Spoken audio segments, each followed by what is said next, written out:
Lucy Letby, on each of the 7 offences of murder and the 7 offences of attempted murder, I sentence you to imprisonment for life.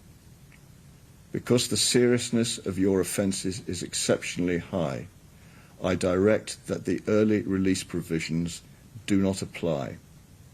The order of the court, therefore, is a whole life order on each and every offence, and you will spend the rest of your life in prison.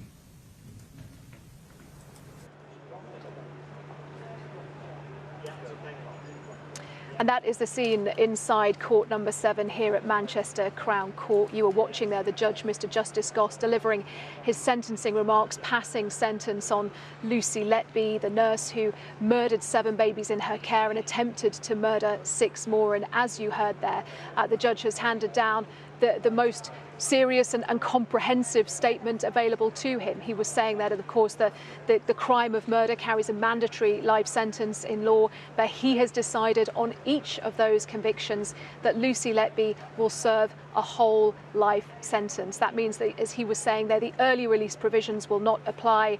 It means, in simple terms, that Lucy Letby, 33 years of age, will spend the rest of her life in prison.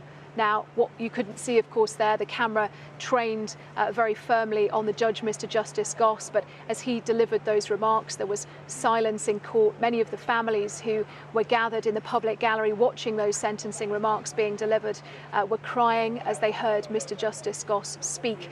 This, for them, is the culmination of a process, a trial process which has lasted almost 10 months, but of course a process, an ordeal which began in 2015 and 2016 for some of them, the birth of their premature babies, the death of those babies, and then discovering that one of the nurses who was supposed to be caring for them when they were at their most vulnerable, most fragile, as the judge described, Lucy Letby, was ultimately responsible for their murder. In the cases of attempted murder, we've heard from some of the parents in court this morning in their victim impact statements that those children that Lucy Letby tried to kill but was not successful in doing so, the way that their lives have been affected and impacted in those subsequent years. We heard about children for who their quality of life now is next to nothing. We heard the mother of one of the children who has life-limiting injuries as a result of Lucy Letby's murder attempt.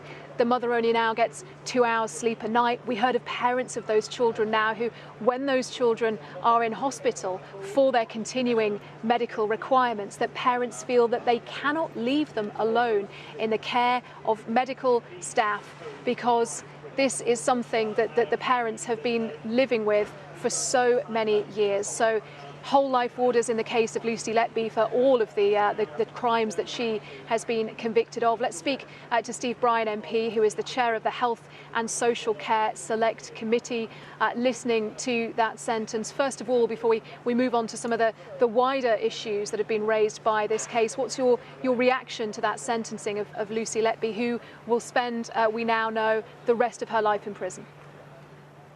I just watched it on BBC News with my children, and you know, it's just heartbreaking. And I think the reaction of most people in the country will be 7 life sentences, spend the rest of your life in prison. Will be it's not enough, and that'll be the human reaction to this. This whole thing is a tragedy.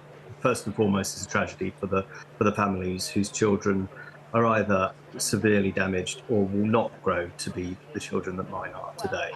But it's a tragedy for everybody concerned. It's just a waste of life all round. And I said yesterday on the BBC, and I repeat it today, I think the ramifications of this for society and for the health system will be very, very long-reaching. And just my other final initial reaction is, I think many people in the country will share, is I think it's an absolute disgrace that she wasn't there to face up to what she's done. And we will, I hope, change the law to make sure that defendants hear exactly what's said to them, whether that be through the use of technology or whether that be in the dock in person.